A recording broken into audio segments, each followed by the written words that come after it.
Hi, everyone, and welcome back to English Grammar for Adults. Today, we're going to work on Unit 1, Lesson number 3. And today's lesson is about the complete subject and the complete predicate of a sentence. So, grab your notebook and let's get started. Remember to write down all of your answers in your notebook and also in the comments if you want me to take a look at them and check them. So first, what is the complete subject? Well, it's the part of the sentence that tells you what the sentence is about.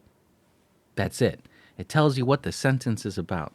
So let's take a look at an example because that is the easiest way to just see how simple this is. Take a look here. The enthusiastic students participated in the science fair.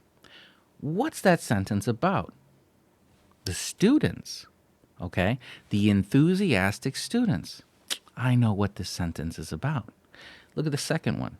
My younger sister and her friend are going to the movies. Right? Who is this about? Oh, it's about my younger sister and her friend. And what are they going to do? Something else. But we know what this sentence is about. See?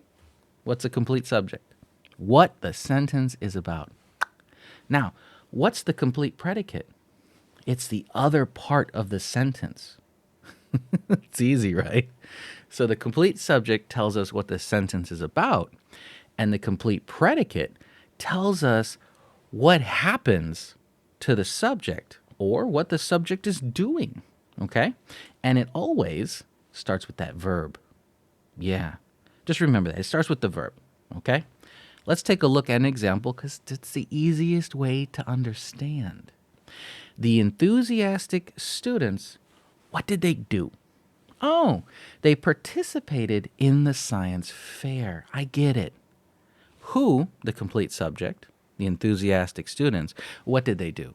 Oh, they participated. I get it. Let's look at the second one. My younger sister and her friends, who or what, right?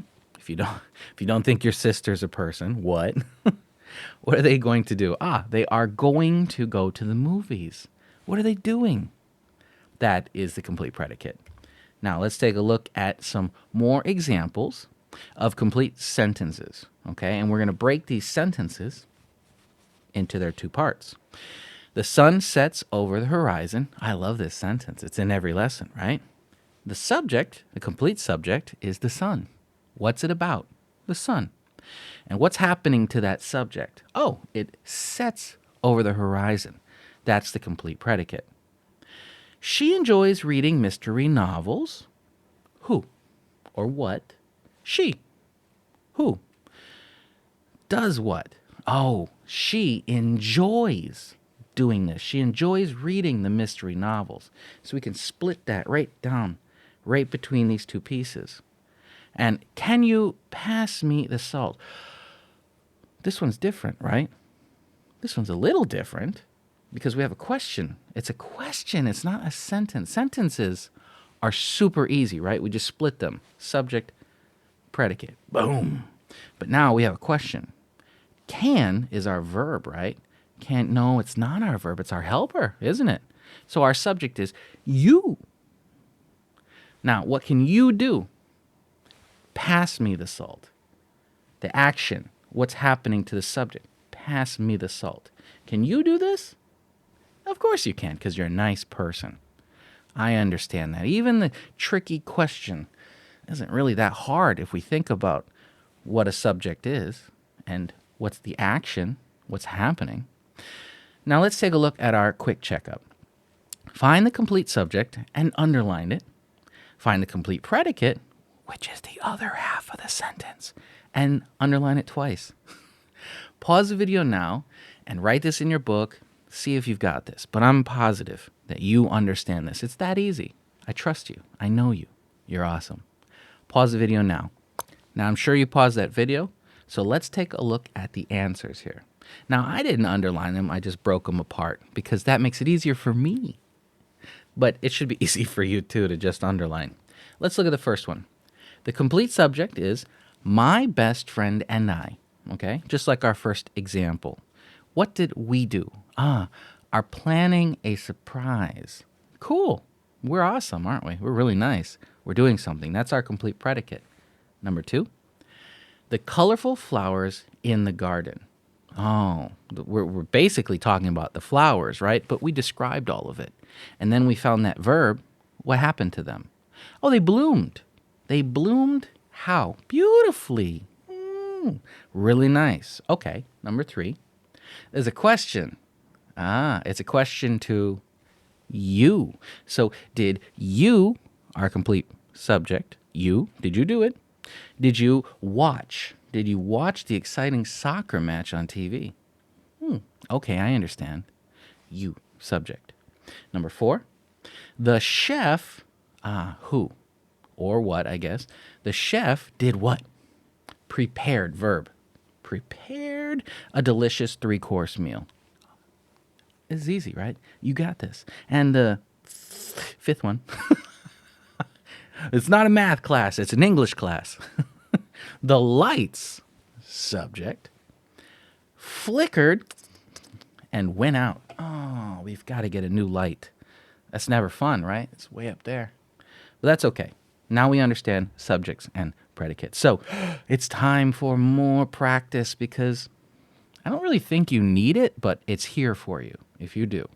Now let's take a look at our first actual big exercise. Now, take your time. Think about what a subject is, and that's going to help you a lot in this one. So I want you to draw a line between the complete subject and the complete predicate, but also fix the punctuation, right? Because you have to really make sure we learn this part. Always make sure the punctuation is correct. Now, pause the video, take your time, think about the subject, and I'll see you in a second. Pause the video now. Okay, now that you're back from pausing the video, let's take a look at the answers, okay? Now, some of these were tricky, but you're smart. I think you've got them.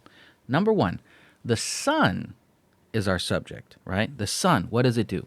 Sets over the horizon, it does all this other stuff, okay? It's a really long predicate, right? But the simple part is, what is the subject? The sun. What did it do? Sets. Now we know all of that is our predicate. Second one, can you hear the birds chirping? It's a question, right? So our subject is you. We're asking you. So now everything else is our predicate. Number 3, underneath the old oak tree, okay, we found a hidden treasure. Who did all this stuff? Who did the action? We. Oh, we're the subject. We did something, right? So we found a hidden treasure. We is our complete subject. Found a hidden treasure is our complete predicate. After the rain, okay, it's another one, just like the last one. The air smells fresh and clean. Oh, that's a normal looking sentence. Now, what's the subject? The air. And what happened to it? It smells fresh and clean, right? It smells good. It's clean. It's nice. So the air is our complete subject. That's our predicate. Now, please pass me the salt. Do you see how I have parentheses here? That's because who are we talking to? You. But I don't have to say it. Mom doesn't say it. She says, pass me the salt. Go to your room. Remember? You do this. But it's a request. So it's not a you. It's a, can you please? So you is our complete subject and pass me the salt is our complete predicate. What an amazing performance they, whoever they are, put on last night. Who did this? Who did the performance?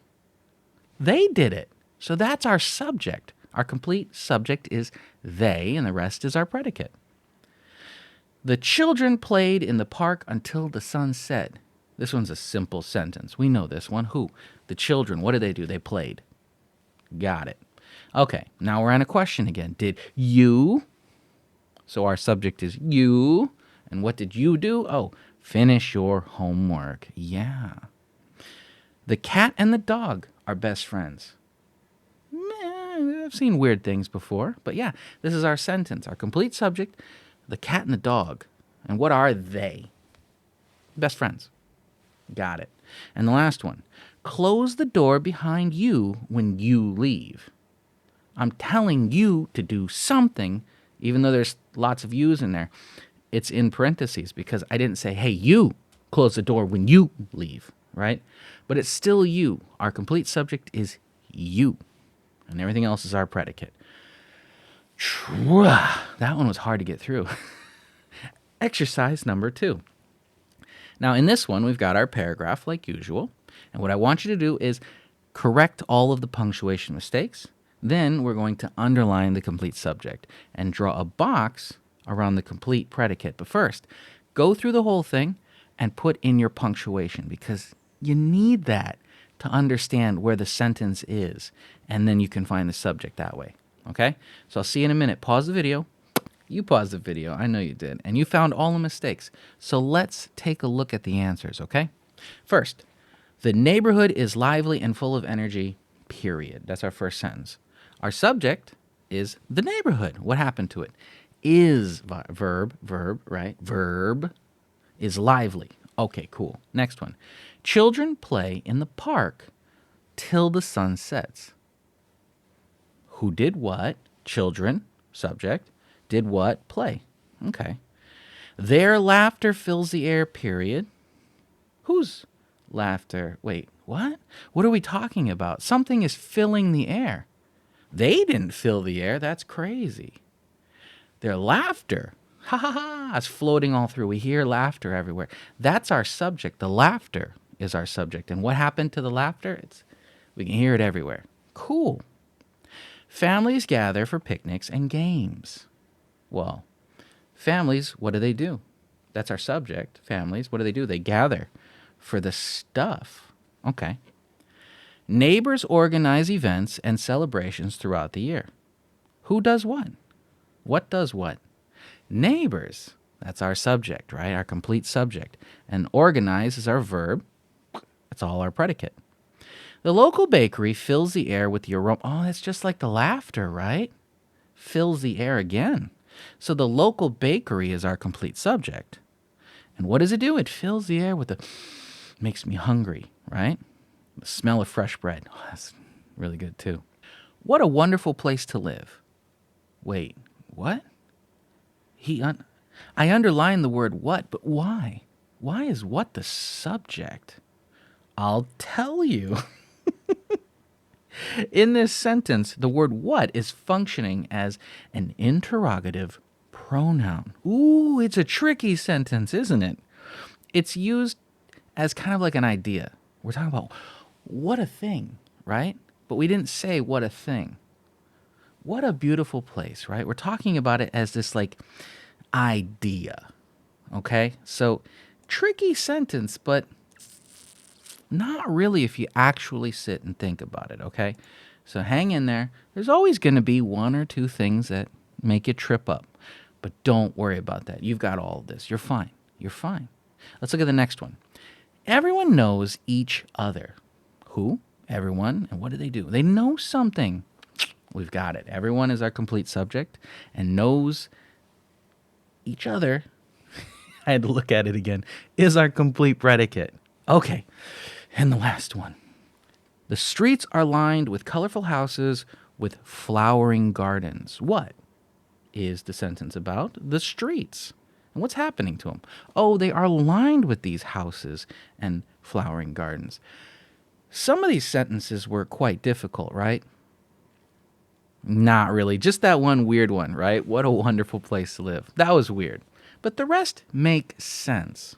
So if we think about that, it's quite easy to understand what is a complete subject if we think about what is the sentence about. And once in a while, there's a weird sentence. And if you're writing and you're poor in English, my suggestion is don't write that kind of a sentence.